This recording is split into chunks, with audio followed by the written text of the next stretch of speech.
Welcome to those who are joining our webinar. While people still are joining us, I will give you a few information about the organization of this webinar. Well, welcome, of course. You shall know that this webinar is recorded and that it will be published on social platforms, namely YouTube. You maybe follow us already, but if you don't, please keep in mind that you can. We are muted to avoid the noisy background, but you are of course invited to react, ask questions, share information, and so on through the discussion channels. We will try at the end of each presentation to have a few moments to answer your questions if we can. And otherwise, we'll have a roundtable session at the end of this webinar, and questions that were not answered, I will try to do themes to answer by topics. So that said, let's begin with a short presentation of the project. So what is PHIDIAS? The name is Prototype for HPC Data Infrastructure for On-Demand Services. This is a European funded project under the Connecting Europe Facility Program, and it started in September 2019, and it will come to an end this September. So this is why we have results to present to you. Our main objective in PHIDIAS was to build a prototype of distributed HPC data infrastructure, and our goal was to demonstrate such a prototype through 3 use cases belonging to the Earth Science Systems domain. Our use cases, you will see, are both academic and business driven. In a nutshell, also, PHIDIAS gathers partners from 5 European countries and is a mix of skills and competences from HPC and data infrastructure, academia and business partners, and support partners. PHIDIAS also, as you will see, have strong links with other EU initiatives, among others, the EOSC that you may know, the EuroHPC GU, and we are particularly happy to have our guest today from the EuroHPC, Copernicus, of course, DataNet, and so on. So for today, this webinar, we'll try our challenges to present you the main results of the projects in 2 hours. We'll start with we have 2 main parts. First, presentations of 10 minutes each by the partners of the project and 2 guests. So as said, one from EuroHPC and one from the Scientific and Users Committee of the project. And we'll go through the results of the use cases. So what is PHIDIAS for? What's the purpose, the utility of PHIDIAS in society? Then PHIDIAS technical results. How do we achieve such results? And a bit of perspective with a speech about the Exascale and the vision of the Scientific and Users Committee. After all these presentations, we'll have a roundtable of approximately half an hour, we'll see at the time, to discuss transversal topics among the project, and then we will finish by a wrap-up. All speakers, I will go fast because I will introduce them when they will begin their talk. Just before we go, I want to give a thank you to my colleagues, Francesco and Julie, who organized this webinar. So let's start. And let's start with an overview of the main results of the project. And for that, I have the pleasure to introduce Boris Dintrans, who is the director of the CINES, also the coordinator of the project, and who will start our presentations. So Boris, the floor is yours. Okay, thank you, Corentin. So let me see. Okay, final webinar. Up, you see my screen? That's okay? Yes. Okay, perfect. It's not full screen now. Okay, good. So hello, everyone, and so thank you for participating. You're not full screen. It's not full screen. Not full screen. No. Okay, wait, wait, full screen now. Now it's okay. Sorry. What I can do that then. It's full screen now. Yes. Okay. Okay. So yes, thank you, Corentin. Thank you, Francesco and Julie, for organizing this this last webinar. So let me give you some overview of the PHIDIAS project as the PHIDIAS coordinator of this project. So as Corentin said, the project is a European project that involves 13 partners. 13 partners across Europe, 8 from France, 2 from Finland, 3 from Belgium, Italy, and Netherlands.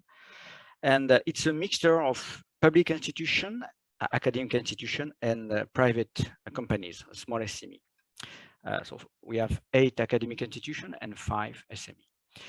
So the project is a 3 years project with a budget around 3.5 million euro. On which the European Commission funded 35%, then around 2.7 million euro. The coordinator then the CINES, the Centre Informatique National de l'Enseignement Supérieur in Montpellier in France. And the project officer is Marc Velamusca from CINEA. So CINEA is a new European agency named Climate Infrastructure and Environment Executive Agency. And just a little slide on that, because it's important for maybe some of you and the future. INEA became CINEA, but the CEF program, the CEF program is the program that funded PHIDIAS. The CEF program, the digital part of the CEF program is not related to CINEA, but is related to ADEA, which is also a new European agency. The name is Health and Digital Executive Agency. So PHIDIAS at the beginning of the project was inside INEA. Now PHIDIAS is inside CINEA, but the digital program of the CEF is related to ADEA. So a little bit complicated, but it's important to note. So in PHIDIAS, we have 3 scientific use cases, and these use cases were chosen for 4 main challenges.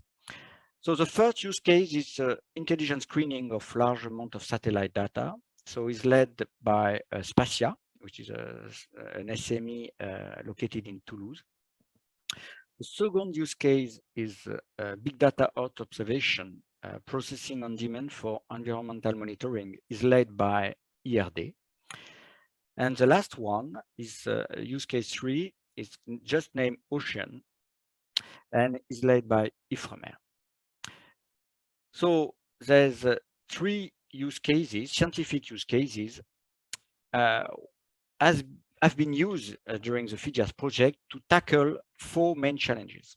The first one is to handle the diversity of data, because as you see, the data are coming from different scientific domains. The challenge number 2 is to develop transversal method and tools for each use cases. Challenge 3 is to scale the processing tool from the workstation to the supercomputers. And the last challenge is to find a way to have some industrialization of the PHIDIAS workflow, to enlarge this workflow to other scientific domains. So all of the data that are used in the PHIDIAS project come from the DataTerra research infrastructure. So this research infrastructure is a French research infrastructure that is shaped, that is based on 4 data poles: Aeris, Theia, Formater, and Audatis. So use case 1 is based on data coming from the Aeris data pole. Use case 2, data are coming from the Theia data pole. And use case 3, data are coming from the Audatis data product. So there is a strong relation and strong influence of the DataTerra research infrastructure on the PHIDIAS project. Briefly, roughly speaking, the PHIDIAS is fed by the data coming from DataTerra. So the main idea behind PHIDIAS is to build a generic workflow to process satellite data. So at the first point, we need a general catalog that allows users to discover and access the data. So this general catalog is now built inside PHIDIAS and allows to share the data between different use cases, different scientific communities. It was the first goal. The second part of the workflow is to build an end-user common interactive processing service. What does that mean? I will show you later what I mean behind this idea. And at the end of the processing, of the smart processing or HPC processing, the idea is to provide tools to researchers such that they will be able to share the results on the web on a worldwide audience, okay, using FAIR data portal. So FAIR, it's an acronym for findable, accessible, interoperable, and reusable. You see here, it's an open science framework, if you want. And the idea is once the process are done on the supercomputer, the researcher can diffuse the data, the metadata, and the added value created on the supercomputer on a web portal so that his community can find the results and share the results. And at the end, of course, you can also have a small possibility to archive the data. PHIDIAS is a short-term program, just 3 years, but we thought about that, the possibility to archive the data for long-term if needed. So the main idea behind PHIDIAS is this one. You have process tools on a workstation, on a PC, on a laptop, and the idea is to move this processing tool onto supercomputers on very big machine. So it's a problem of scalability. For example, if your run takes 10 days on a workstation, it will just take half day on a supercomputer. So moving to supercomputer means winning time. Okay, so and the main idea is to use that easily. So how to use easily a supercomputer? But first, for example, by using Jupyter notebooks. Jupyter notebooks are now widely used, and we install Jupyter notebooks and a Jupyter hub onto our supercomputer named Oxygen at CINES. So I show you an example of what can be done on a Jupyter notebook directly on a web inside a web interface. Also, we developed in PHIDIAS a new computing facilities based on a Kubernetes cluster. So Kubernetes cluster come from the website, the web world, Google, Amazon, and so on. Normally, these Kubernetes cluster are widely used for web services, the mail, hosting website, and so on. And we try to use this kind of cluster to do science with PHIDIAS, to do science using containers, Docker containers, and so on. So I show you an example of reservation of nodes using the Kubernetes interface. Similar to the web portal, and behind this web portal you have worker, CPU worker, but also GPU worker, and it can be very easy to run a code on a CPU or GPU worker by the means of a web interface, simply a web interface. So the main project organization was quite traditional for a European project, with so a coordinator, a management board, technical board, a scientific and user committee to discuss with users inside Phidias. And the particular point on the project was the creation of a security committee. And it is a really added value of the project, because we are speaking about security on a supercomputer, on a supercomputing center in France, in Finland, because it's quite complicated to use this machine inside inside a security framework that is normally very strong. Okay, running on a supercomputer is quite difficult to access to the supercomputer normally, and using Phidias, we try different way to simplify the using of this machine. Okay, it's a very big machine. So the security committee was a very good idea of the project. So as I said, there were 3 use cases. So here you see the 7 work packages. It's also a classical way to manage a European project. With the use case are in the WP4, 5, and 6. And also a good idea we had in the building of the project is to have a work package just devoted to dissemination. Dissemination in terms of communication. So website, LinkedIn account, Twitter account, webinar like this one, podcast also on Spotify.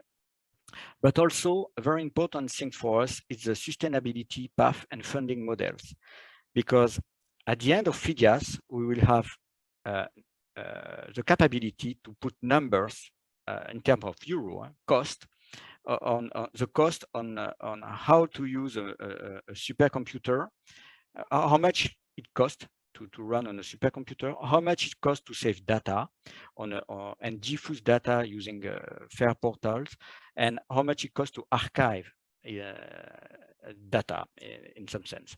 So at the end of the Phidias project, we will send to the European Commission some kind of cost list.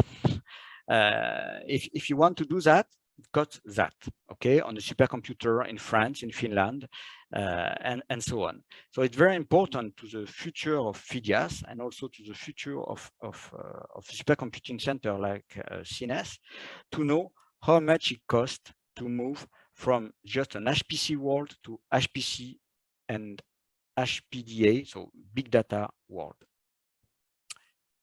So finally, let me show you the main work of the project during the 36 months.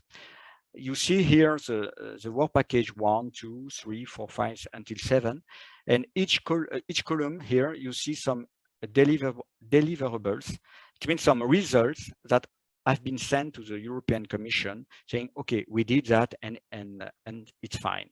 Okay, so as you see, there are many deliverables during the 3 years, and now I will give the speech to the WP2 to WP6, to the technical and scientific work packages, to show you some results of what has been done during these 3 years inside the Phidias project. So thank you for attention. And now the stage is to the WP4, I think. Yes, thank you. Thank you very much, Boris, for this global overview of the project. And as you say, we go into details now with the first of the 2 presentations that are dedicated to present the result of the use cases. So our goal was to present, okay, what is it for? Phidias, and the talk is given by Pascal Prunet, who is the CEO of SPASCIA and also WP4 leader in the project. Pascal, your turn. Yes, thank you, Corentin. and Boris. Good afternoon, everyone.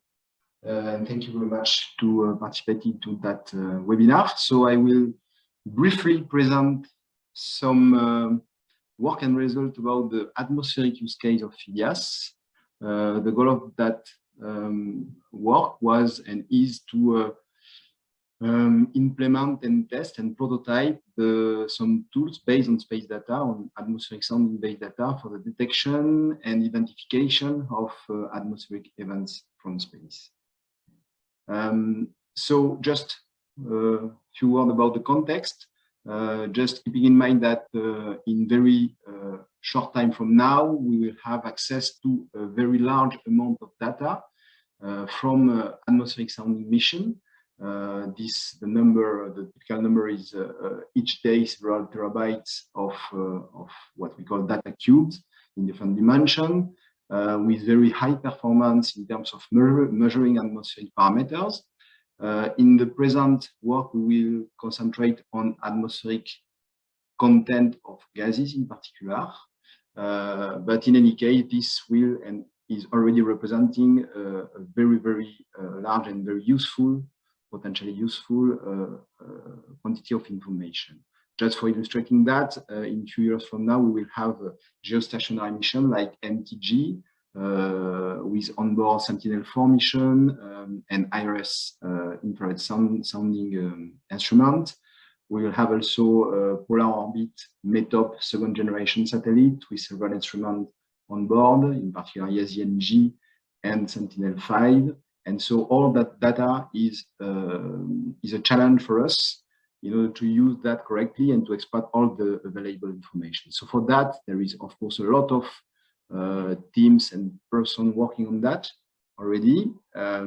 What we try to propose here is to have some capacity of what we could call intelligent screening, that is screening with some already chosen objectives in order to select and use, focus or target some information or some events among all the data available.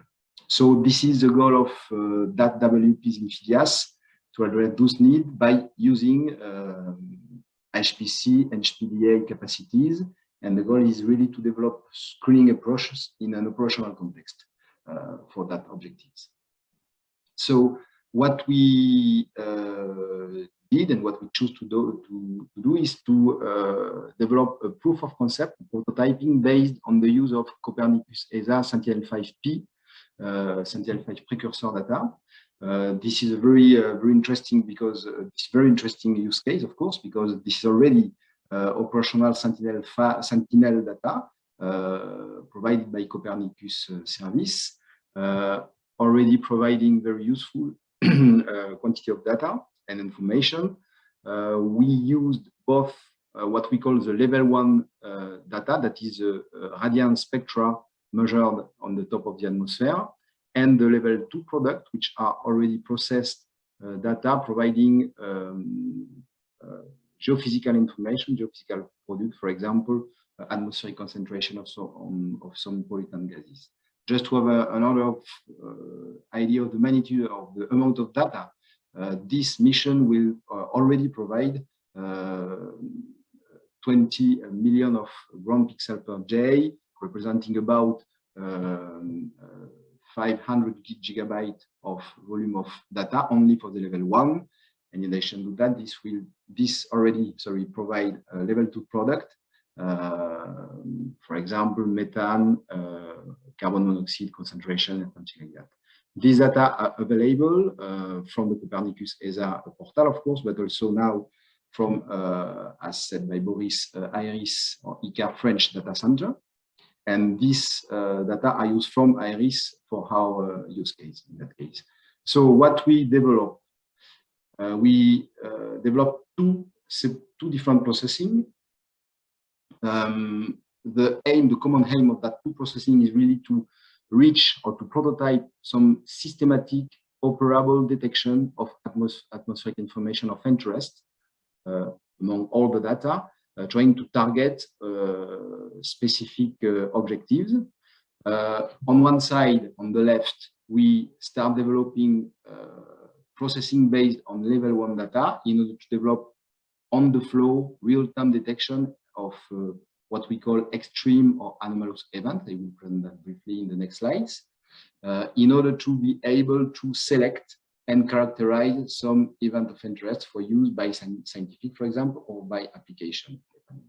On the other side, on the right, we develop also in parallel processing based on level 2 product, which already provide map of concentration of pollutant in the atmosphere. And on that basis, we develop some on-demand processing in order to use that product to locate and to characterize sources of pollutants.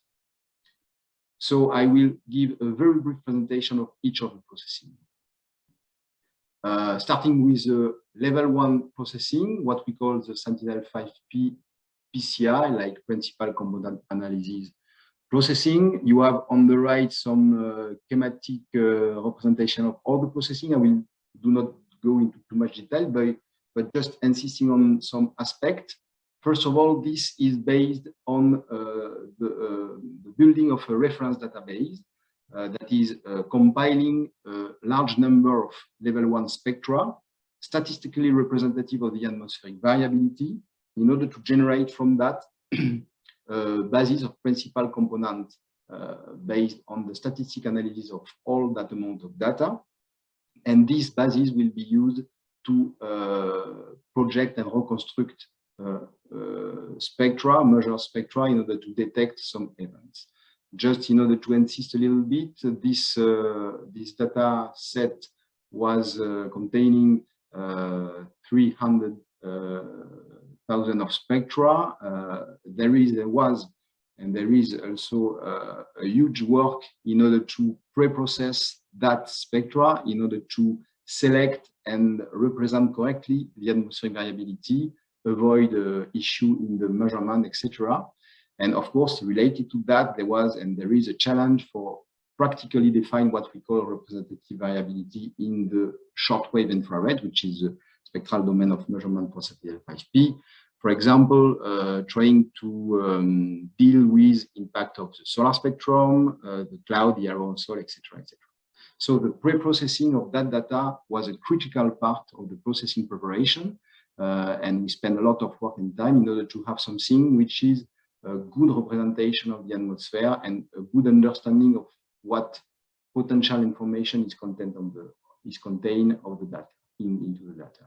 So from that pre-processing, we build the basis, and then from that basis, we make a processing which consists simply in keeping each coming measurement for each pixel, take the spectrum, project that current spectrum on the principal component basis, make a reconstruction, a truncated reconstruction, and then compute spectral residual. I will show some interesting things about that processing in order to map some reconstruction score. And what we aim is that the reconstruction score will provide us useful information about the atmospheric state. For that, we develop or we define some scores which quantify the reconstruction performance of the spectra, and by focusing that score on specific spectral domain, we have information focused on some species, for example, carbon monoxide, methane, etc. And then we map what we call the score, the anomalies that basically correspond to a rare event, an expected event, extreme event. Some example in the next slide, just to illustrate again the processing itself, that is the compression, the reconstruction, and then the computation, what we call the normalized residual, which is the difference between the original and reconstructed spectrum. You have here an illustration of an interesting residual spectrum, which is clearly representing carbon monoxide signature, and which is corresponding to fires. In that case, you have a map obtained from the computation of the score and the mapping of the score for specific days, and you can see that you are able to detect systematically or automatically some plumes associated to event. In that case, these are the very large fire plumes in Siberia, for example. So the prototype performance has been optimized a little bit, but shall be optimized more. At the moment, we are processing which take 4 minutes to process an orbit, about 1 hour for a day. We define a number of score indicators in order to detect some specific species and other things, hopefully. I have to mention that the analysis of full residuals, that is the spectral residuals, not only the score, is also promising in order to detect some unexpected feature, for example. And the goal is really to have something which is systematic and automatic, and for that we are defining some detection threshold, etc. And finally, just to illustrate the potential, this is the same days processing for all the globe, and you see that we are able to detect large fire like Siberia, but also some big fire, for example, this one in the US, or more smaller fire, for example, this one in Turkey. And the summer 2021 was very important in terms of fire, and we are able to have some detection in real time. So the idea of that processing is really to have something which is designed for operational screening of atmospheric information. Of course, the principle of that method is really focused on extreme events, but this provides automatic real-time all weather that is dealing also with cloud information, or cloudy measurement, sorry, for processing a large amount of data. And the idea is to have, and we will have very soon, a prototype processing available for scientific evaluation in order to evaluate potential added value of that processing, for example, with respect to already existing and provided level 2, and for making some useful processing of the data. So this is the illustration of the first processing. The second one, processing, briefly also, was initiated by some work at the beginning of that project, which analyzed from Sentinel-5P NO2 product the COVID impact on city pollution levels. And this work showed a very interesting or promising result from that sort of processing, which illustrate qualitatively the impact of the human activity related to COVID in major city in Europe. We decided to start from that sort of analysis and consolidate, systematize that sort of processing for operational use on HPC, and also trying to improve, that is providing more than a qualitative analysis, for example, emission quantification, and to generalize, that is able to process not only NO2, but also other species provided by Sentinel. So this was the goal at the beginning of that processing. Briefly, I present the processing we have now, which is based on the spatial regrading and time averaging of the Sentinel-5P product images already performed in the previous work. But we had to that something what we call classical surface fluid computation based on publication by Berle et al. Then after that, we make some specific processes for source detection and characterization, allowing to identify and quantify the emission. We make some tests on several well-chosen sites with very high emission or smaller emission. You have an example of the power plant Belchateau in Poland, the Matimba, and the Geismar plant, which is more weaker. And for all that site, we perform from the processing of the image, the level 2 NO2 product you have here for Belchateau. We first compute surface fluxes by this processing, and then from that, we make some automatic detection of the sources. So this is illustrated here for the site of Geismar. Well, you have an example of the detection of relatively small emission from NO2 product from Sentinel-5P. And the capacity of this processing to detect several sources and to interpret and understand the gas concentration based on the retrieval of fluxes. The result has been evaluated, but the evaluation is ongoing, of course. And you have an example of the typical product provided by such processing, that is mapping of the sources and providing output information about the location, the estimation of the flux, and some other information. And now the work is ongoing to apply that processing to other level 2 products. And first of all, Sentinel-5P CO, carbon dioxide level 2 products. So the goal is to have something on the same form for different products provided by Sentinel-5P. And just for conclusion and recall, we have now these two processing, level 1 extreme event processing and level 2 source detection processing, prototyping and available. These are already for one of them, and for some this will be soon done. This has been already implemented at ICAR for HPC, and this will be available at ICAR and CINES. And the step now for the remaining time of the projects will be really to have a scientific evaluation of the interest of the possible usage of exploiting and exploring a screening huge volume of data, and consolidation of capacity for operational on the flow or on-demand services. Very briefly, next step is really to evaluate the added value for air quality and climate challenge. For example, building historical series or real-time monitoring and alert, addressing some specific problem like methane analysis and monitoring with these two complementary processing, and of course, preparing that processing to exploit the other instrument coming soon, YASI, Sentinel-5P, IRS, etc. So this is the status at the moment. I would like to thank you very much for your attention.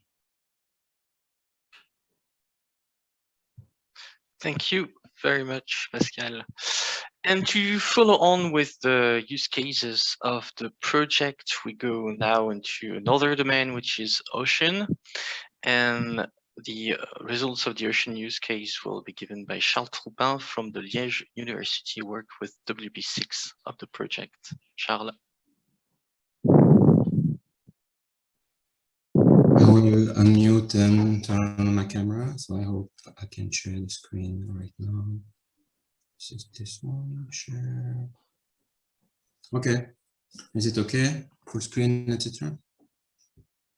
Okay, so thank you. So today, as you know, I will focus on the ocean, oceanography, about the ocean data and what we can do with those data.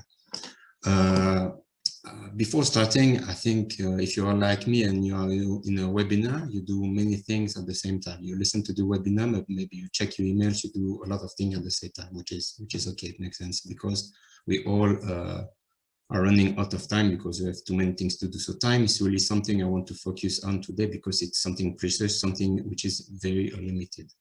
So I like this sentence. I don't mind you thinking slowly. I mind you publishing faster than you think. It's something very typical for scientists. So if some of you with the Indian scientists, you know what we are talking about. What we need to do, in fact, is to publish, publish, and publish. And we don't have always time to do that. And yes, I don't know.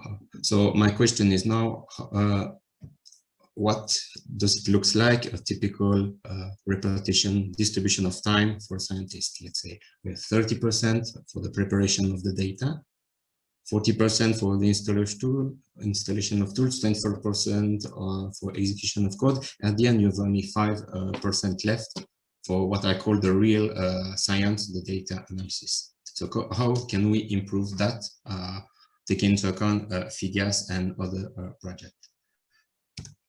So most of you maybe don't know that getting data is very difficult. Getting data in the ocean is difficult because the ocean can be rough, you can have storms, but you have to collect data. You need many person on the deck, whatever the circumstances, you need a lot of material and it costs a lot of money. And sometimes people are not aware of that and can get a technical problem like here, something is about to break, but hopefully it didn't break, but yeah, it's complex. So how can we speed up the data acquisition and preparation so that scientists they can start the work directly with the data? We have a motto in oceanography, which is collect once and use many times. It means people collect data for one single purpose. They make them available on international portals like CData Cloud, EMODNet, or Copernicus Environment Monitoring Services. And many users, a lot of users can reuse this data for different purposes. So I think it is beautiful because, as we said just before, data, they cost a lot of money. On the left side, you can see the Wake Up Your Data campaign by the Imonet Data Ingestion. The goal is to bring more data for many users. At the end, what we end up is a seamless access to standardized and quality control data set. So there is a lot of expertise behind this data. Now, updating the plot. Now we have preparation of data. We already have the data, so we say we spend only 5% of the data of the time preparing the data, and then now we can spend 30% of our time on real science, which is good, but we need to make something better. Grading data is something that we do a lot in oceanography. It's complex for many reasons. First reason is that we have a lot of data, millions of data points sometimes. This screenshot is from Imonet physics, so we have a lot of data. You can see also Mediterranean Sea. But at the same time, we have areas where we don't have lots of data. So we see all these dots represent data. We have region where we have almost no data, so it's really complex. Another complexity is that the region we worked on is the ocean, but the ocean is separated by land, by island, peninsulas, and these have influence on the interpolation process. So we developed at the University of Liege a code which is called DIVAnd. It stands for Data Interpolating Variational Analysis and Dimension, and it's very good because you can work on many data points. It's coded in Julia. This is the publication, but you don't really care. And Julia, for those who doesn't know, it's a powerful, a very fast, dynamic language that we're using not a lot now. Also, thanks to Phidias, we could do new developments of Julia. I invite you to read this Nature paper from 2019. Julia, come from the syntax and stay for the speed. So we have improved now the data preparation 5%, execution of code thanks to Julia, to HPC, brought by Phidias 10%, and now we have 45% of our time, let's say, dedicated to real science. And now we need to work on installation of tools. In my case, sometimes I install new tools, it takes a while because of problems of operating system, different version of the programs, or they have incompatibilities. You know, the Python virtual environments, for example, you can solve many problems, not all. So every time we install tools on a machine, we get new programs. So we got a student last week trying to install everything on this machine, and we failed. So let's try to work on that. To speed up the installation of tools in Phidias, we've worked on 3 different aspects. So deploying Julia and DIVAnd from source. So thanks to improvement made in Julia, the deployment from source is much better than before. But it's not the only solution. The containers, such as Docker or Singularity, allow us to deploy in our performance computing environment any tools in just a few minutes if everything goes well. So Singularity is a good alternative to Docker, which most of users know, and with a better support for security. Another aspect already mentioned by Boris is the Jupyter instance, Jupyter Hub in particular, that are deployed in virtual research environments such as CData Cloud or Blue Cloud. In the virtual research environment, a user like me can enter the system with a single login. It's quite easy.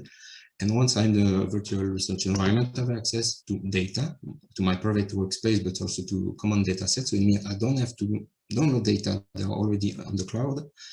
I have access to tools and I have access to computing power.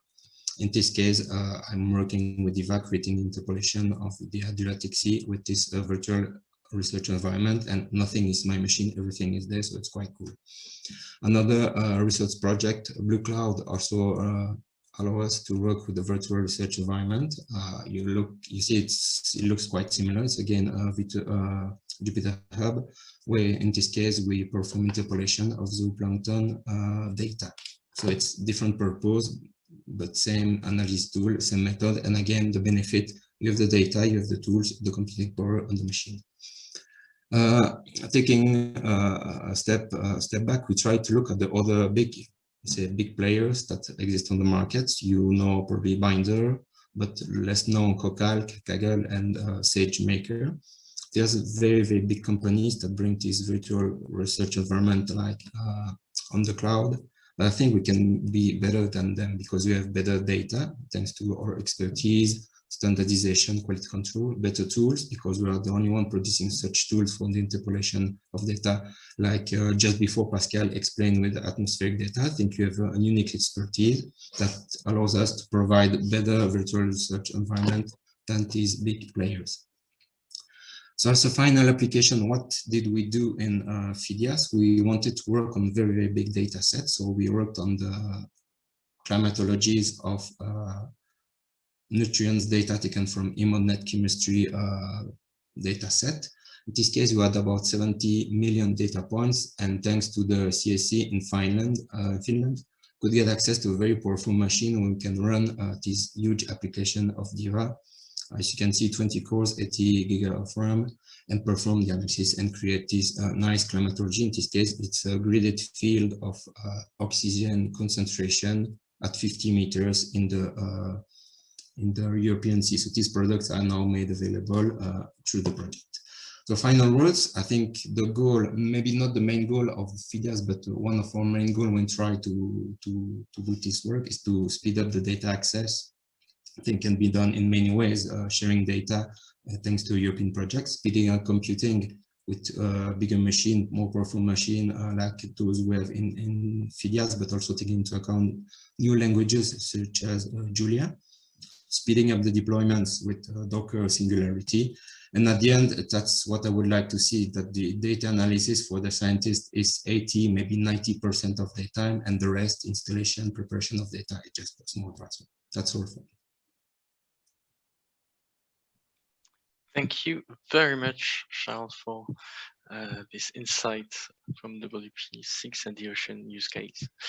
It is time now to leave those use cases and to have a first perspective point of view, or break, like I call them, with a talk from Claudio Scalese, who is project officer with the EuroHPC joint understanding, and he will give us an overview and also the next steps from the EuroHPC GU on the road to European Exascale.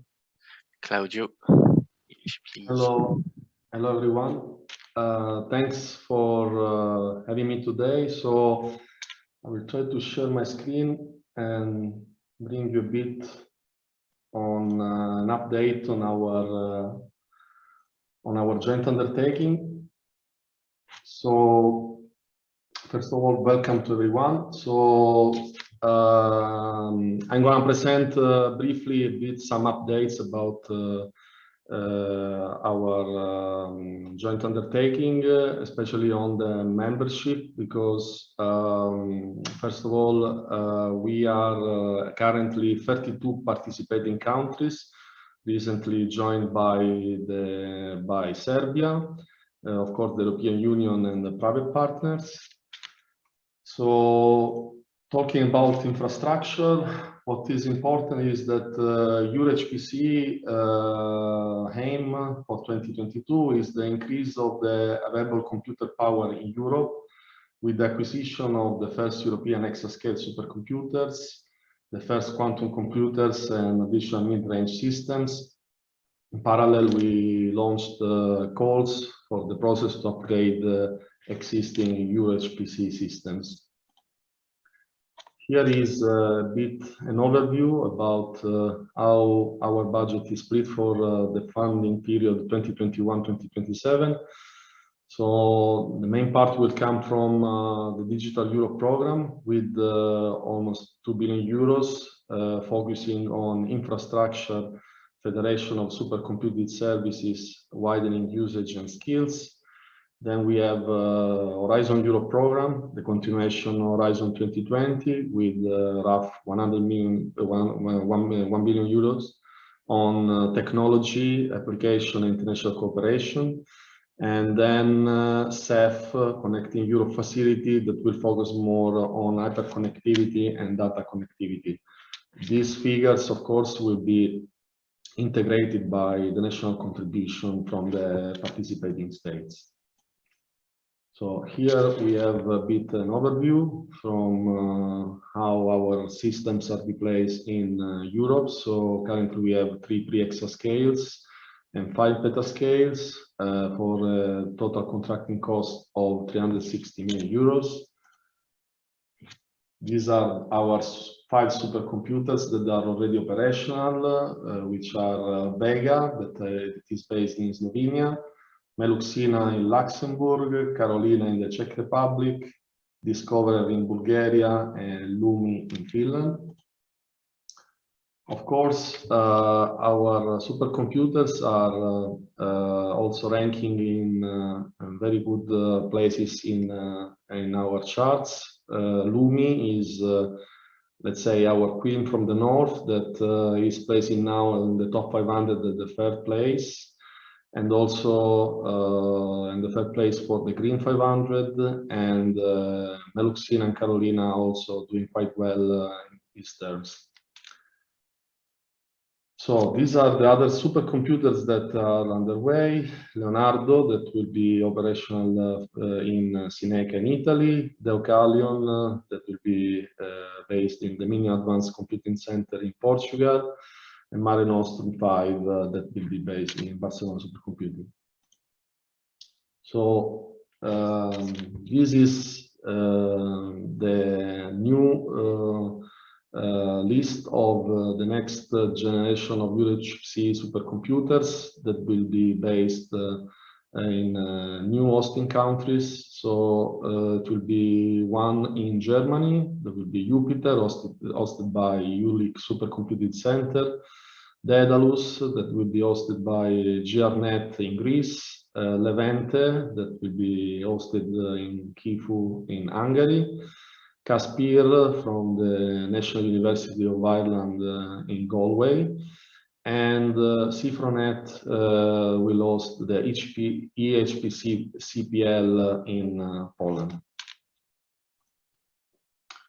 So what we want to stress here is the fact that, of course, we are committed to build supercomputers that are, of course, taking care about the power, but also the consumption that must be eco-efficient.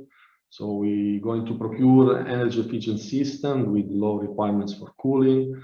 All our systems are water cooled, and of course we are investing very much on the next generation of green microprocessors that rely on energy efficient architectures. We bear in mind that this is a part of priority that is taking care of the GU that will be, of course, reflected in the European Green Deal aim to make Europe climate neutral by 2050. Here we have an evolution of the computing power available in Europe. So we can see that the petaflops computing from 2016 is growing exponentially. It will keep growing for the next years. This is quite very good part of it. And we talk now about the users who are actually can access our supercomputers. Normally, any organization that is part of a participating state is eligible to access to perform open science research. These include public and private academic research institutions, industrial enterprises, SMEs. And the condition of participating are normally that the users are going to commit to acknowledge the use of the resource in the related publications, contribute to dissemination events, and produce and submit a report after completion of the resources allocation. Here we have a bit an overview on the research and innovation side about some projects that have been our flagships in during our time of the autonomy. Here we have a EuroHPC, that is a European network of national HPC competence center in Europe. We are serving as a single point of access for users from academia, industry, and public administration. The aim is to promote cooperation and implementation of the best practice all over Europe, to have a common alignment about measures and best practice.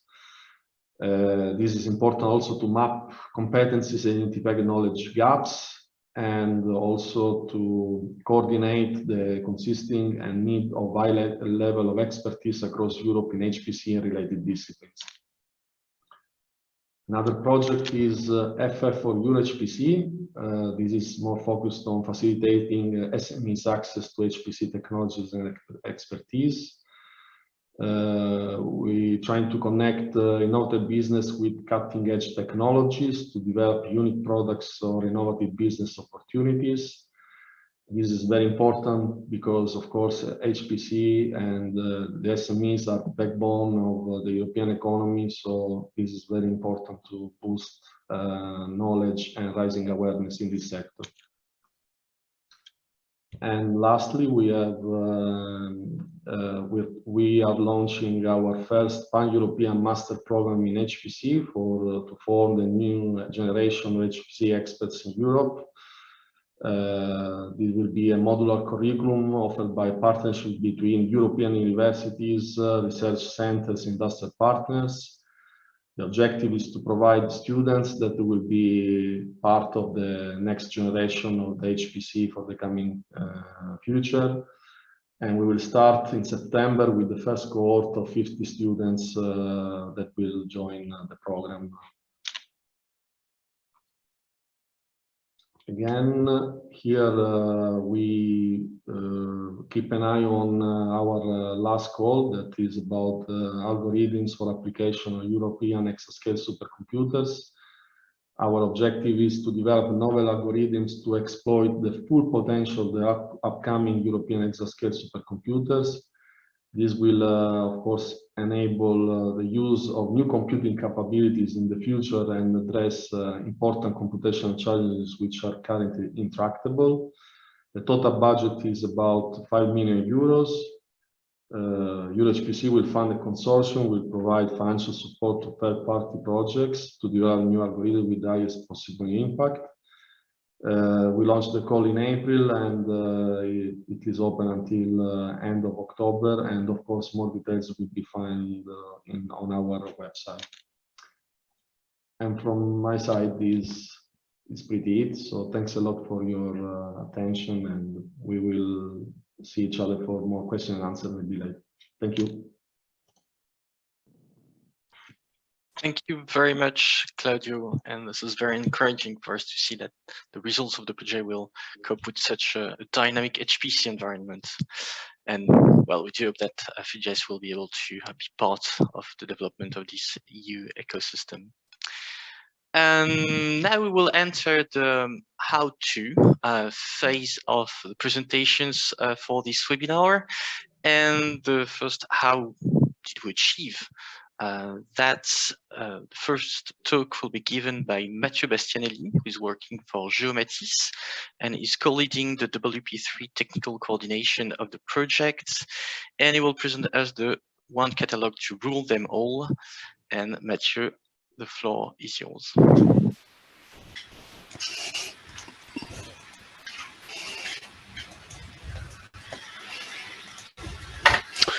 Good afternoon. You should see my screen.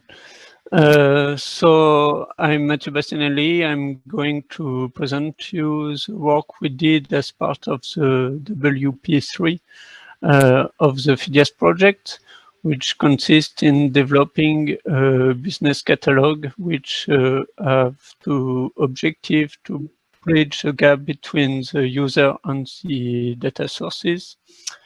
The context of the project is to be able to propose a business catalog which allow to share and discover data from different topics and field of study as atmosphere, ocean, and land surface and Earth observation. We had to deal with high heterogeneity of data as different data type as multidimensional images or in situ data with, for example, 4-dimensional time series. So there is different type of data, different structure of data. and also different protocol to access the data. So we try to develop a business catalog which will respect the FAIR principle. So first, we had to deal to how to make the data findable and accessible for users and scientists for the different fields of study who comes from with different knowledge and often with different vocabularies which refers to the same concept, and so to be able to make data from ocean, for example, accessible for scientific for the Earth observation part. The other aspect was to be able to homogenize resources descriptions to make the data interoperable and reusable by homogenizing the way the user will find the data description and in particular the metadata. So to do that, we based our work on the definition of a common metadata model, which consists in an implementation of the GeoData model that we enriched with semantic links to concepts referenced in SCOS thesaurus. So basically a library of concepts with link between concepts, and the link can be done by SCOS model, or to go more in detail with the SOSA model to add more information on the link between the concept and then to retrieve data. So the architecture of the business catalog can be represented by this schema, where the workflow would be from right to left of the schema. And so we have data which come from the three different scientific work package, with data referenced by atmosphere fields, by land surface and Earth observation, and for the WP6 data referenced associated with ocean. The first step of the workflow is to be able to generate the metadata in the GeoData format. So directly from the data, or using a small application to generate the data from the brute data. We used Pulsar software to be able to transfer the data and the metadata produced between the different parts of the ingestion workflow. So once the metadata is generated in GeoData, in GeoData format, we try to find direct links to concepts that we reference in SCOS thesaurus. And if we didn't find a direct link to a known concept, we try to read a different field from the metadata model, and in particular DCT theme, DCT subject of keyword field, to try to associate the data with the label of concepts in the referenced in the thesaurus. And then we published the metadata in a more classical catalog. To do that, we used the open source Regard catalog developed by CS Group that will allow the user to make spatiotemporal research. And we also published the concepts that we know they are related to data in a discovery portal, which will let the user navigate between the different concepts before creating his research on the business catalog. So we have, as I presented, we have two endpoints. Discovery portal with which presents a concept associated with data, and a portal directly to make spatiotemporal research that is a more classical way to make researches.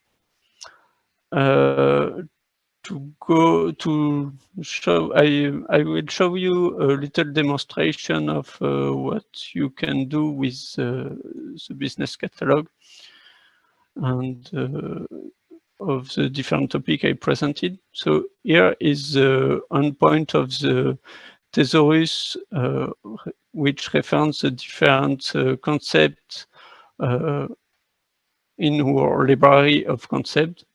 So it is organized by and findable by alphabetical order or by hierarchy. And for each concept, we can add a description, link to other concept, etc. But we have not the certitude that the concept is associated with data.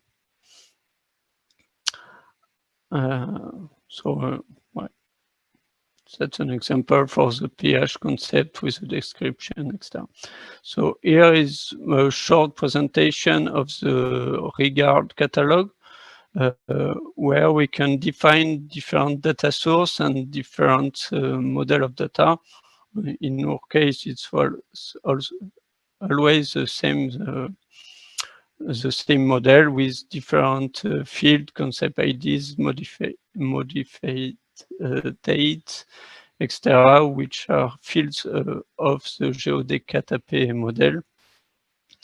We define the model in the catalog, and then we will be able to ingest data respecting those models in the catalog. So here it's only a quick overview of the way we can manage the model and the fields of the model in the catalog. And here we can see an example of metadata introduced in the Regard catalog. And we can see that, for example, for this data, we have links to concept in the thesaurus. So we have the URI of the concept, and also the pref label to retrieve the concept. So here the pH and the conductivity concepts. And then we can navigate in the discovery portal, where we only have concepts associated with data. So I will come back to the right part of the video, sorry. So here we can go through the hierarchy of the concept to find our pH concept, and then make research on our catalog. So this is basically a Cesium client, and we will be able to filter our research on spatiotemporal constraint associated with the pH filter.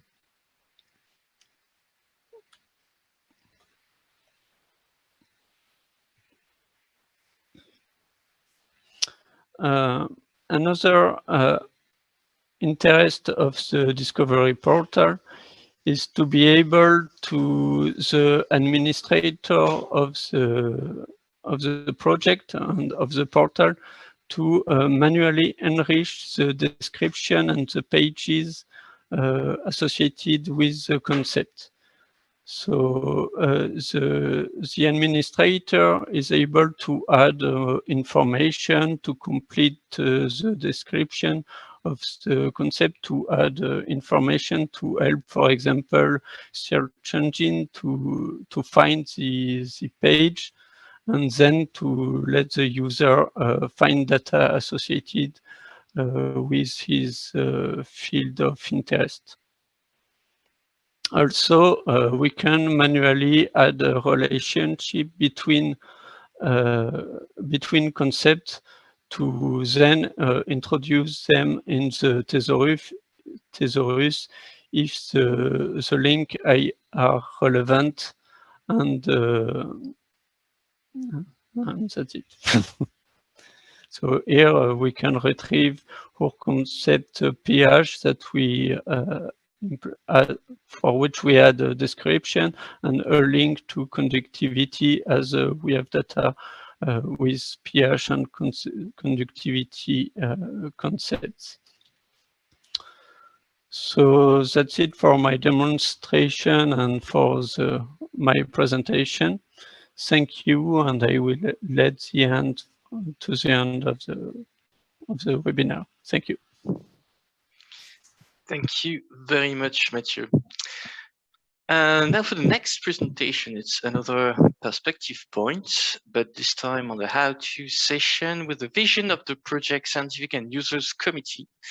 And I have the pleasure to introduce François Baudin, who is professor at Rennes University and the committee coordinator and president. François, it is your turn. Yes, thank you, Corentin. Hello, everybody. I cannot get the screen sharing right now. I think it has to be stopped. Matthieu, you shall stop to share your screen. Okay, now it's... So, do you see all my slides? Yeah. Okay, so I'm going to talk a bit about the Scientific User Committee and what was its role in PHIDIAS. So this committee mainly had a kind of guidance role, and the idea was to challenge or to discuss, and mostly discuss with the PHIDIAS project about what they want to do and how it connects to other things, and how the architecture fits the need as perceived by the member of the circuit. I'm going to give you the list earlier.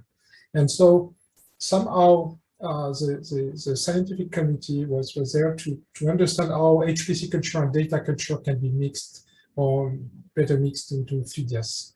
And of course, we'll give an example, is how to use PHIDIAS advances to produce new systems or platform. So the members, we try to keep it very low members, but with a large coverage, mostly coming from computer science and coming from different scientific domains like seismology, astrophysics, climate, oceanography, and people from, for instance, in RIA about the scientific workflows. Jean-Thomas Aquaviva is a DIVAnd, the storage company, and so Liege Jusson from IPSL, and Marie-Vonne Guérin from Astrophysics and Research Infrastructure. So we try to add a lot of many different point of view to organize a discussion with the members of the PHIDIAS project to try to add some values to the project. So usually we try to have meetings split in two parts. The first overview of last result from PHIDIAS, but we didn't want to end up just looking at having presentation of the different work packages each time. And so the main focus was, let's take a question that is related to PHIDIAS and let's discuss that. And I'm going to give you an example just after that, and you see the kind of questions that were discussed into the scientific committee. So one of the questions we had is Phidias is bringing on the table many different elements of infrastructure, an organization, as you see, SCOMOS, a way to deal with vocabularies and so on. And one of the ideas we are trying to discuss to understand better and where how Phidias result can be used was, can we implement a metadata-centric approach? And I will give you an idea of that. And why this question came onto the table is because some of the partners wanted to explore the notion of machine actionable data project plan. And the idea is, behind that is, how do I automate providing data and compute to the scientists? And behind this discussion was also, what would be the next step for Phidias? So if you look at this is one of the schema used during the second, and the idea behind the metadata is that, okay, if metadata can be shared all across the systems, different part of the platform, and now what we would like to make sure that the data goes to the scientist in the most transparent way as possible. So that's the data logistic part. You want an access into virtual research environment. You need a metadata catalog that is shared across disciplines, domains, and accessible everywhere. And of course, you want the fair implementation. So somehow this is how we would like the system to be seen from the scientist. And so the next, so if we want to do that and to focus on the metadata aspect of this schema, what are the kind of questions that come? So I'm going to give you in the next slide all the questions that has been discussed into the scientific committee. So that's where we were trying to see, okay, how does Phidias fit, doesn't fit, what is missing, and so on. Of course, this discussion took a long time, many hours, and was extremely interesting, but I'm not just going through the discussion again here. So one of the things we all agree that is the data, the volume of data available is extremely important and cannot be put in one place, and especially in HPC center. So somehow, is the vision HPC center a cache? And if it's a cache, what does it mean for Phidias, for the HPC centers, and for the data centers? Transferring the data, how do we deal with that? How Phidias is helping with that? So you have the iRods storage systems that can be used and that are connected and in federation. So how does that would help to do that? And how do you overcome the fact that moving large amount of data is extremely complicated and time consuming? How do you allocate the compute resources if you want to avoid to move data too much? So take into account data locality, and somehow how Phidias can help to improve data locality, and how does that fits into the vision of the data centers and the HPC centers. And actually, what we found in this discussion is that the culture of the HPC centers and the culture of the data centers are actually not the same, to make it mildly. Another question that was to be considered. So now, how does Phidias deal with the Z area constraints, the restrictive access area constraints? And this is actually a big thing. And if the technical solutions that are provided doesn't deal with that, they are not going to be deployed. So that was part of the how do you decide resource allocation, especially if you put the resource allocation close to the data. What are the fair? Can you help? Can Phidias help with result reproducibility? And also some partners say, oh, okay, you want to be connected and so on, but sometimes we are not. So we would like to make less use of satellite communication just for update. And how Phidias can fit. Can we have a node of Phidias we can put on a ship? And some of the discussion was what about the influx processing? So the scientific users committee took all those questions and we discussed with the Phidias team to see how that can be, how the solution provided by Phidias can be. And somehow we want to put, there was a way to put the light on the on Phidias result. Let's say, what is the next step? What can be the next step? What is missing, etc.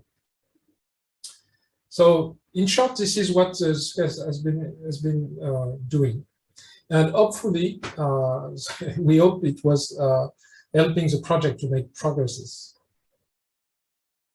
Thank you very much. This is. Thank you very much, François.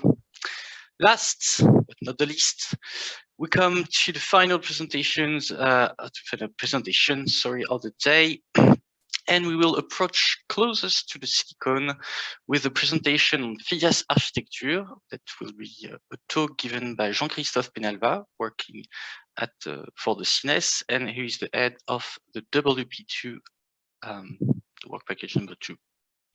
Jean-Christophe, this is your turn. Thanks, Corentin.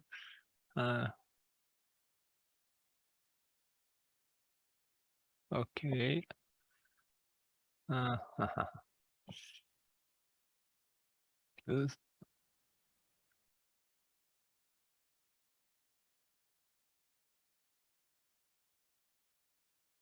Good. Hope you can see my screen. Thank you, everybody, to be here today. Now I will speak about something special. I will speak about magic. Yes, you have listened a lot of scientific committee, a lot of use case. All these parts are very interesting part. But you know that there is always a little magic in a project. And this is the WP2 part of the magic of the project. Because, you know, in a house, you have a lot of walls, you have doors, you have windows, but under all these, there is something which is a foundation.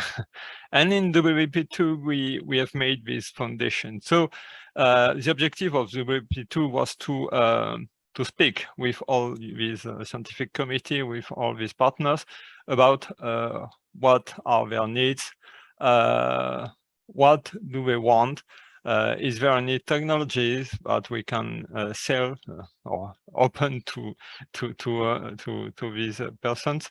So we try to speak about method.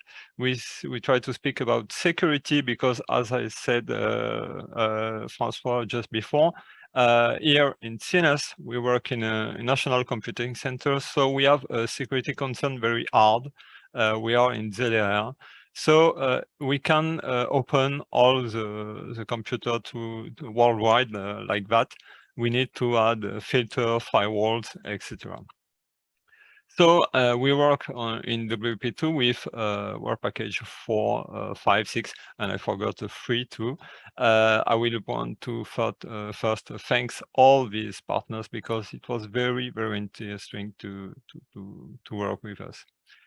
We work to identify needs first. We work to search minimum services because we can open worldwide the computer, but we can open a lot of services too. We have only 3 years, and you know that alas, during these 3 years, there was a COVID first, and there are some other problems. So in terms of results in WP2, for the magic part of the project, we want to first speak about technology to share data. As I speak, François, before, we try to make easy for the computer part to navigate the data between sites. So we choose to work with iRoutes. iRoutes is a storage request broker,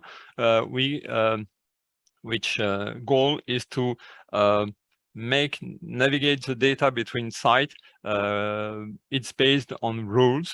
So user can push data and get data, but there is a transparent mechanism under iRods who can move the data if needed, but sometimes it moves the data before the needs. So iRods is a very interesting tool. We open technology on notebooks, as I said, the VRE, the virtual research environment.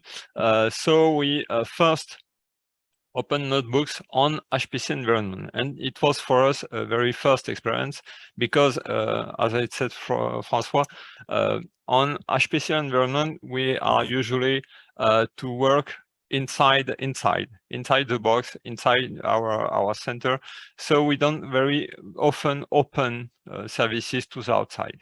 And for example, notebooks, it was the first time that we opened notebooks to as a service to exterior site.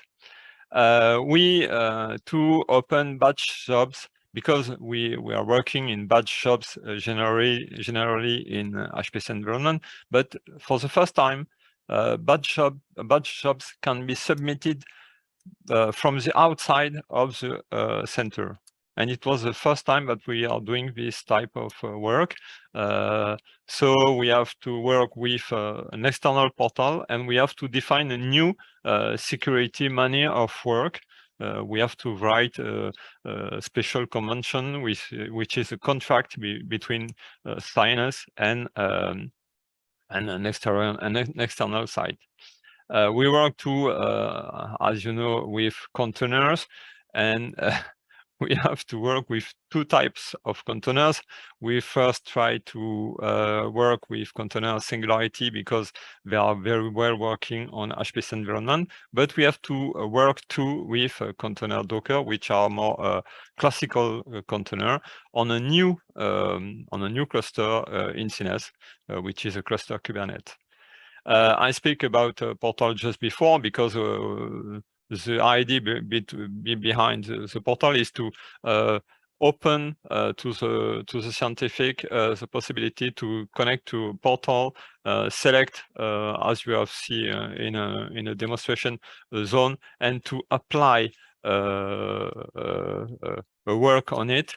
But for the user, it doesn't know where will work, where the work will be done. So the portal make a package of the demand from the user, a package with the data, and submit it on the HPC environment. This little scheme to resume the part of iRods. As you can see, iRods we summarize the access to the data. So we can see, for example, we have 3 sites where the data are put. So, for example, in the Phidias project, we have a site on Lille, which is ICA. We have Théa. We have in Montpellier. We have Ifremer. So every site can have their own iRods server, and all the iRods server will speak together. So from the user point of view, which are in the right part of the scheme, you can see that you have just to use a client iRods and ask, I want to get this file, I want to put this file, and the iRods communication between different sites will navigate the data between sites. You can very easily ask the catalog of the data, not the business catalog, the catalog of the data. Here I speak about only files, catalogs of files, and ask to get this file. We use this technology iRods in a special manner because we use FAIRisation. So for user you can see a merge catalog of the data between sites, and it doesn't have to ask where from what I server I have to get my data. No, he saw the data and he get his data, and make the rest of the work. It was a great work on in CINES. We have a lot of persons who work on this part. And on the other side too, because there is a lot of work on the other server I wrote, of course. For the notebooks, as I said before, on Oxygen, it was the first time that we open notebooks. It was we discover how to use notebooks on an HPC environment, because usually you use notebooks only for one work in one node. Here in CINES, we open notebooks, and from your notebooks in one node, in login node, for example, you can submit jobs inside the HPC environment. So from inside a notebook, you can have the power of the HPC environment, which is behind. And this is different from usually notebooks, which we all use on our Python or Julia or R environment as usually. We have a second type of notebooks, which are under our new Kubernetes cluster. The difference between the two is that the notebooks on Oxygen are in bare metal or real notebooks. On Kubernetes, we use cluster of Kubernetes, so we have a Docker container which run the notebook and the Jupyter hub between user and notebooks. For containers, so as I said, we use to run only Singularity container, because Singularity can run very well HPC jobs. It can manage very well the MPI part, which is a communication part of jobs HPC, and we have to make the work too on Docker, because on Kubernetes you can run only container Docker, but it was not so difficult to run between Singularity and Docker. Container are a little the same technologies. For the portal, our colleague developed the Zoo project, which is a portal to submit jobs. It is a portal different from the portal which we have seen from Matthieu, I think, which are a portal only to ask questions about data. Zoo project is a portal to submit jobs, so user can ask to make a run to make a special work on data. Last point is is for us very hard. It's security, because we are in a national computing center, and we have to deal with security on every action that we are doing in their work. So when somebody asks you to participate in a Phidias project, which is a European project, and say you are going to open access to your HPC environment, first I lost my ears and I ask, but what? And we work and we work again, and we try to find solutions. So we open some only technology, we make some filters, and we are at the end of the project very happy to have, for example, the Zoo project, which is a portal, the first delegate portal which is outside the CINES. Before that, we only offer services inside National Computing Center. It was the first time that we opened to outside, and I hope that Phidias is the first step in this type of services. I hope that we will open a lot of services outside the box to a lot of partners in a security manner. because security, as I said, is very, very important. Security in the fact that we need to keep in a secure manner your data, your result, because we speak about scientific project. We don't want to see a result outside the person and the teams that work on this data. This is the end of the magic. I'm very, very sad that I don't have any rabbits. I don't have any. But as you have seen, we have a lot of work on the basic part of the project. It was not very easy. We have COVID, as everybody, of course. We have security, and these security concerns are very hard. Very hard, and you don't really know how to find the money to open all these resources. I want to give many special thanks to all the partners, all my colleagues who work on this project. It was not the first time for me to participate in a European project, but it was very, very easy for me to work with all of you. Thank you, Corentin, of course, as I've seen you here on my screen, but thank you, everybody. And thank you to all my colleagues too who work in CINES. Here we have a team of under 10 persons who work on this project. And it was I'm very, very happy to work with us. Thank you. Thank you very much, Jean-Christophe, and thank you for the thank you yet. We have not finished, so there's still a bit more to come. Thank you to all the speakers for your presentations. I still encourage you in the chat to put some questions, to ask some questions, because we're going to go into our roundtable now. And since we took a bit more of time, I suggest we reduce it by a few minutes.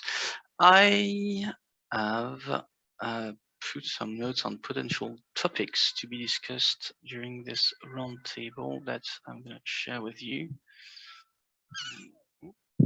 Should be full screen now. Sorry for interruption.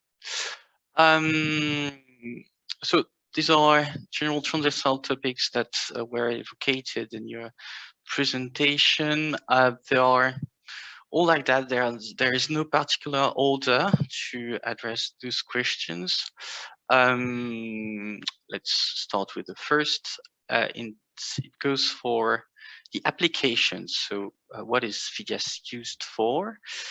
And I would say, and this may be more directed to Pascal Prunet, worked on the atmospheric use case. So you had nice use cases and proof of concepts in Phidias on detecting pollution. What are the next steps? How you can use the infrastructure to better? Do you envisage to have a commercial product of them? So it's the more general question on detect pollution from space. Yes, and well, another, which is maybe more technical and related to other WPs, is for the automatic detection. How does it go? Is it a routine that you have with the HPC and data centers? How do you do that? Well, for the first part of the question, before us thinking about commercial application, the first step would be to have some test and validation from scientific users. This is the step which is starting now, hopefully ongoing for a few months, just in order to check if the processing we proposed is really of added value with respect to already existing product. And first of all, for trying select among all the data some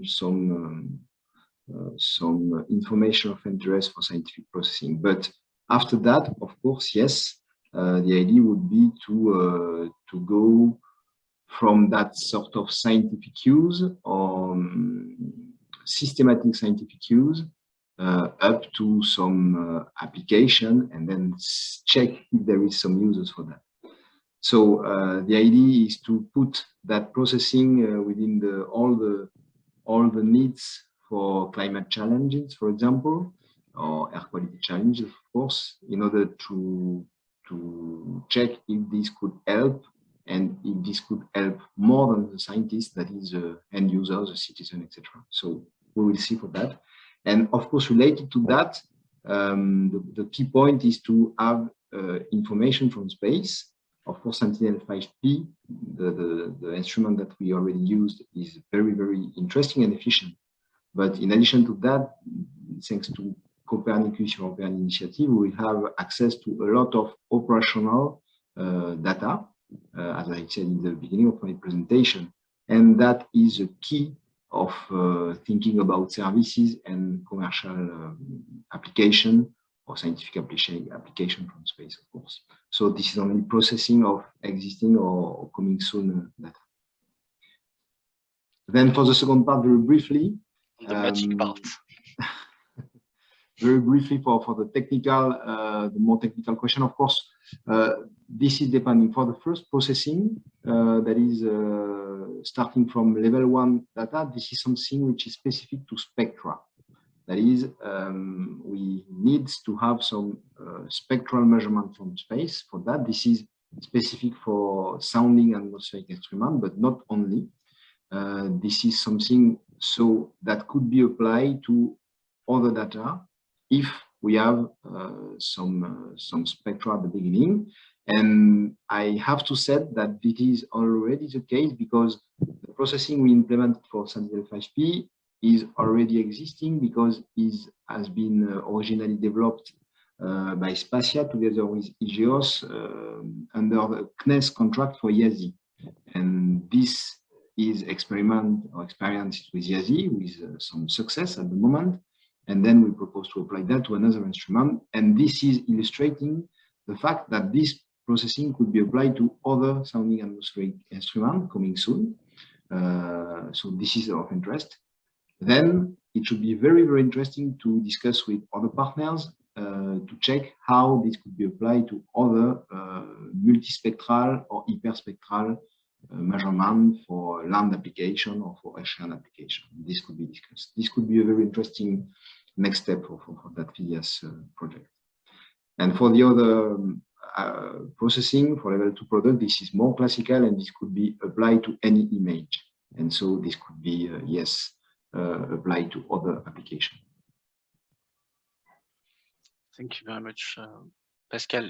Is there anyone who wants to maybe add something? This is more specific, this one. Otherwise, we will move to the next, which is more general. Claudio, in your presentation, you mentioned the Green Deal and, of course, the necessity for us to lower our energy consumption. In PHIDIAS, we see that we're going to move from the scientist workstations, that's been quite well demonstrated by Charles, to supercomputers and to data services, such as those of DataTerra. Does it help? Is it in that way to go to a better energy efficiency? I don't know if someone else, an answer from the magic part, or Claudio? For sure, all, let's say, innovative ideas are welcome. We need to think about that for the future of the sector. We need to think about devices, machines that are going to be faster, more powerful, but with less consumption. So this will be the key challenge for the future, and I believe that what has been carrying on lately in the last years, and also the future about energy consumption, I think it's a key point that needs to be further developed, and I'm sure that also in the project there are quite few ideas that they can be used and also implemented for the next generation of the machines. Okay. François, I know that the scientific and users committee also talked about energy efficiency as well. Do you think the results of PHIDIAS also can help in this way? Yes, I can, but one of the difficulties we have is to build a global picture. And this is part of the, you want to do things where it will cost less in terms of energy. And that means being clever in moving the data and moving the computation. But for instance, I don't believe we have a model that would say, okay, if I deploy my computation and data there, this is more efficient than if I do it there. It's still, there is a lot of tools in PHIDIAS to do that, but you still have to build a holistic model that captures the energy issues. But this is really part of the equation, and in the future it cannot be ignored. Definitely. And just the last thing is, when you move the data, for instance, somewhere to allow for computation, you want to remove it. You want to share it with other scientists. So replication is, for instance, one of the mechanisms you want to take into account to avoid doing again the same thing. Which may link to what Charles you presented to us. Collect the data, use it many times. And from the, Charles, I don't know if you have the answer, but from the data perspective, how is this question and how PHIDIAS can help in going into more energy efficiency? Is it one of the stone, or is it something different, and we need to still build a holistic system, as said François? Yeah, no, I think it's an essential step to follow, because in the past, I mean, I'm not that old to know what happens 20 years ago, but I know at the beginning everybody was downloading a lot with hard drive and hard disk, etc. And now people start to understand, and now we can avoid to download and even stop buying big workstation for the office and just work with small laptop, connect to infrastructure. So I think it's a benefit in terms of internet traffic, so avoiding this huge traffic of big files that are repeated on many machines, and also avoid benefit from global, for example, big computers available in universities.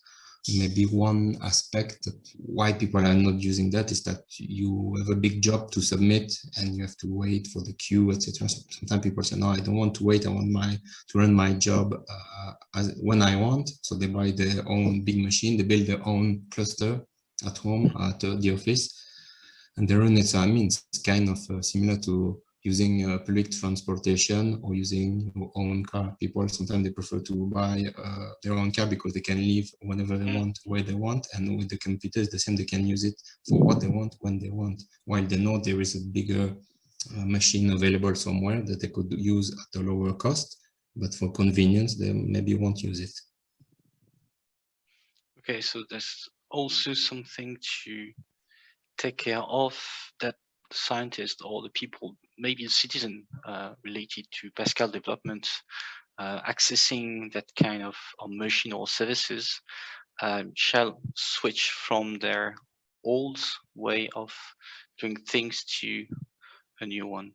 And last question on that topic, maybe in the project Charles, did you see any specific barrier from your colleague, for instance, to switch from the old model to a new one?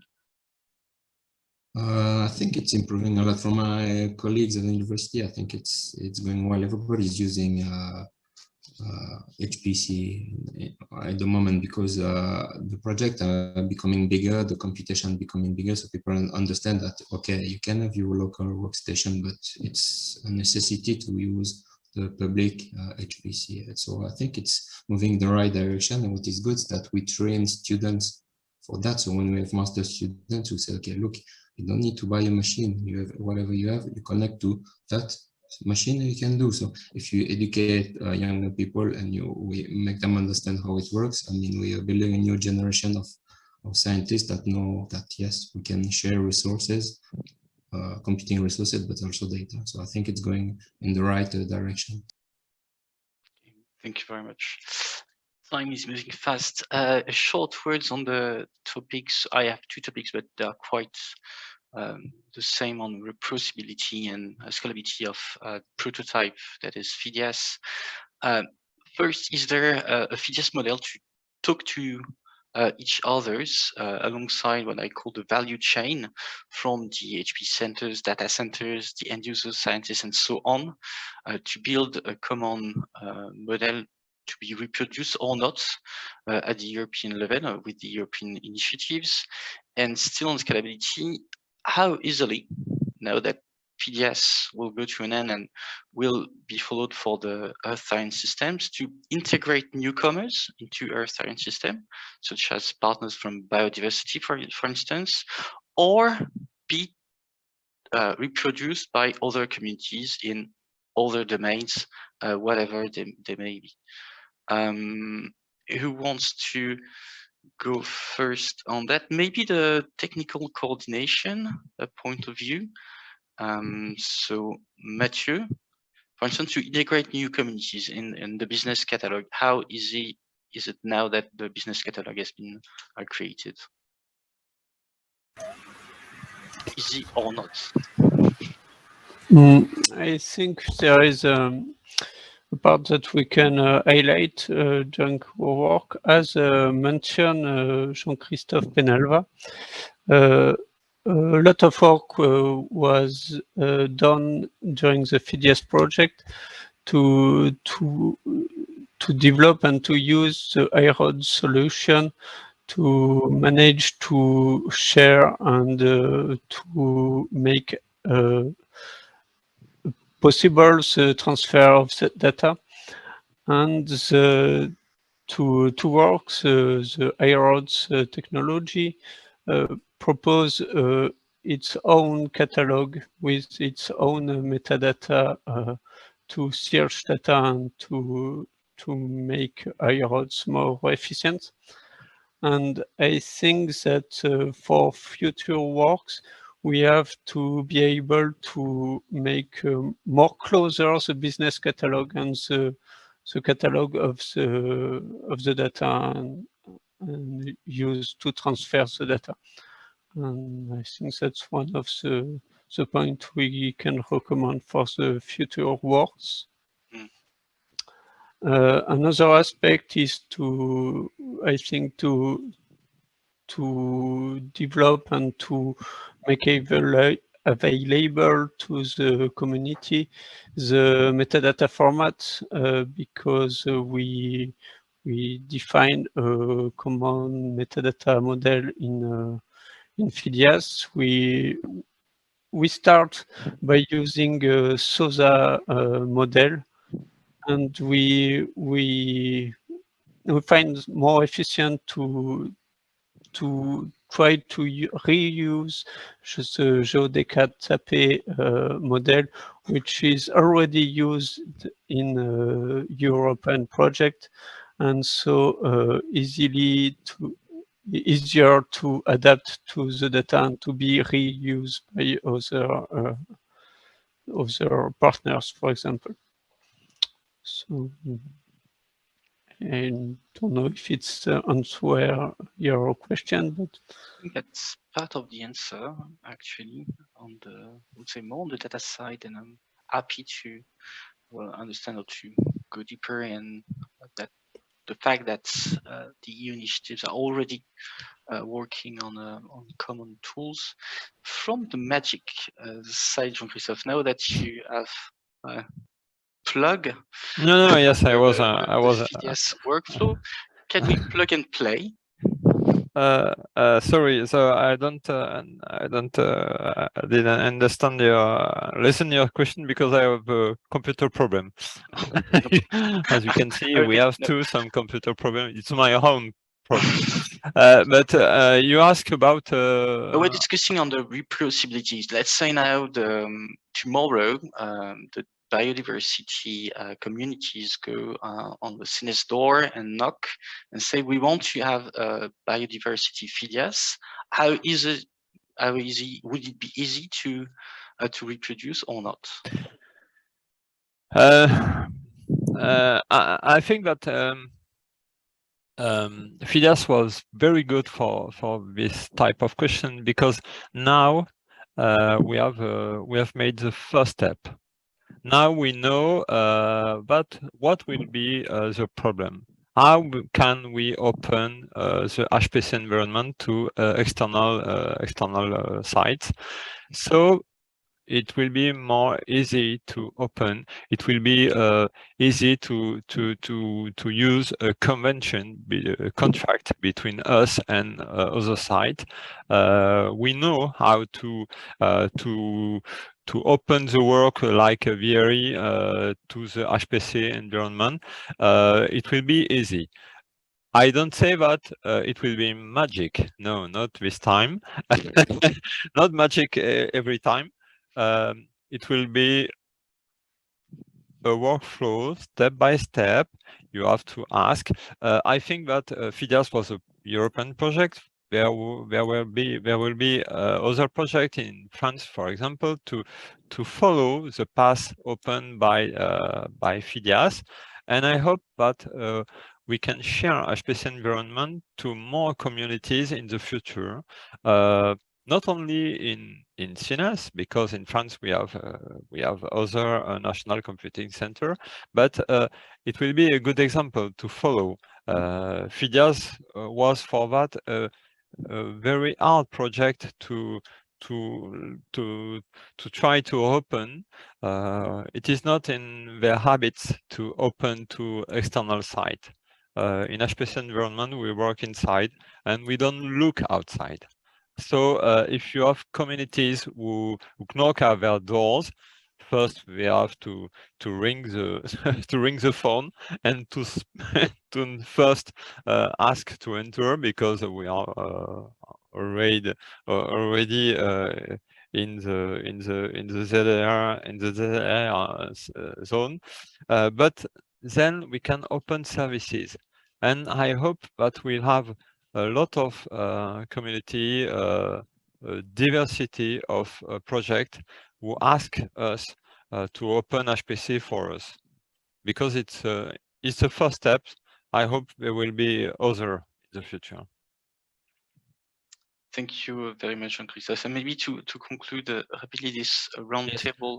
I think that perhaps Boris can say a few words about the fact that yes, because Boris. Yes, maybe I can add some word on that. Indeed, as Jean-Christophe said, many communities are moving actually to supercomputing. From a historical point of view, supercomputing was first used by climate community, CFD, computational fluid dynamics, theoretical physics, also astronomy and so on. But now we are seeing people coming from humanities, for example, with very interesting projects. For example, the study of social networks, like Twitter or Facebook, or if you want to follow a social event, the propagation of a social rumor or something like that on Twitter, so you have to deal with a large amount of tweets or images or text and so on. So you can face quite rapidly with a big problem. You need a CPU to deal with there's a large amount of data. So humanities are actually moving to supercomputer on AI also intelligent artificial intelligence. There are some good project on Oxygen and also on the other national supercomputing center. The learning languages, all languages, for example, to recover how all languages were spoken using AI. Also, the reconstruction of castle, of walls, archaeological buildings very interesting. So PHIDIAS can be can give a good opportunity for this community to come on a supercomputer, because with PHIDIAS the main goal is to use the supercomputer easily, and then containerization and so on, web portal and so on. So this community are normally quite far from the supercomputing stuff, high performance computing, and with PHIDIAS we can give them a way to use this machine more easily. So not only in PHIDIAS, but also another European project named Phoenix that is the same subject with the CEA in France, running quite easily workflows on a supercomputer. So PHIDIAS can be a precursor also in this field. Thank you very much, Boris. We are short on time and already 3 minutes late. So it will be time to conclude this session. Before we conclude with a few words, thank you again for the speakers, for the staff who organized the event, for all of you who participated and connected today. I'll share with you my takeaway, but you may have yours, of course. But just a few notes that I have taken during the meeting. Sorry to find, oops, the good file.